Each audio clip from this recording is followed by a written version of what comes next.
Here at US LawShield, whether it's a question to our phone line or a question at one of our gun law seminars, a constant theme is interaction between law enforcement and a legally armed citizen.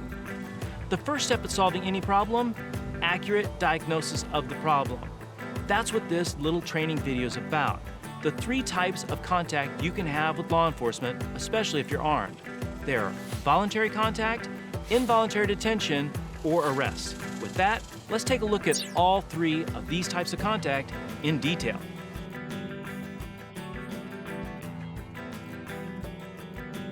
So, I'm a legal gun owner, and I am carrying. I'm in a public place. As I'm walking along, for some reason, a police officer says he wants to have a chat. I'm a little confused about what my rights and responsibilities are. I'm not even sure what kind of contact this is. I wish I had an independent program attorney to advise me at a moment like this. It's your lucky day. I'm Richard Hayes, independent program attorney with US LawShield. What you're involved in is what's called a voluntary contact. And it's based on the idea of consent. And a police officer, just like any other regular person, can walk up to you and ask you questions. And it's up to you to decide whether or not you want to stay and chat or just move on. So Richard, in a voluntary contact, do I gotta tell him I got a gun? Well, I am a lawyer. I'm not your lawyer. And the law may change depending on what state you're in.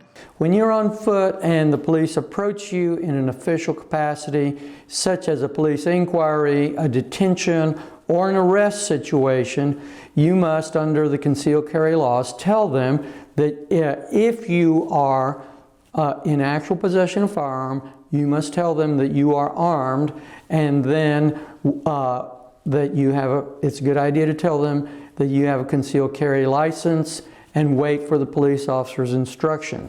So Richard, bottom line on a voluntary contact.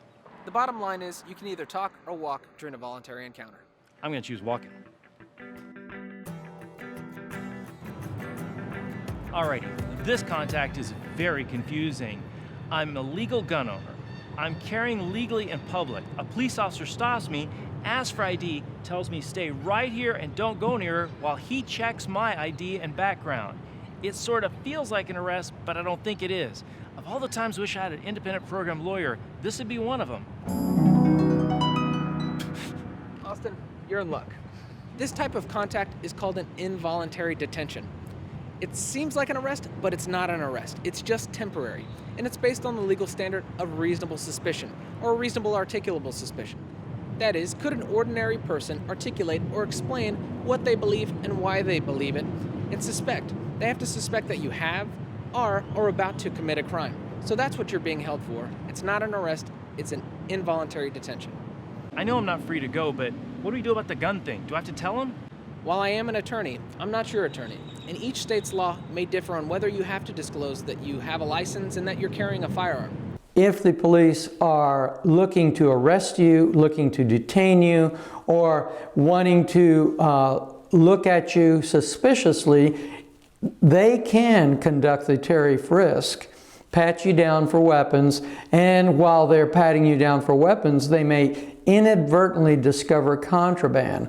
So it's always a good idea as a good citizen and as a concealed carry holder that you tell the police officer you are armed when in fact you are armed. I don't need a lawyer to tell me this police contact is called an arrest. Of all the parts of my day, I truly wish I had an independent program attorney. Right now is it. Well, Austin, you're really not free to go. You're under arrest. An arrest is based on probable cause. That's when the police can articulate that you probably committed a crime. You're going to be restrained and you're going to be disarmed. Okay, Richard, I got that I'm going to be detained part, and I got that I'm disarmed part, but I still got my gun on me. How should I handle it? If you're being arrested and you're carrying your firearm, move at the officer's speed. You're going to be disarmed. Don't reach for your firearm. And if you don't understand any of their instructions, the only thing that should move is your mouth for clarification. If I didn't have an independent program attorney right next to me, what would be your advice at this point in the arrest process? While I am an attorney, I'm not your attorney.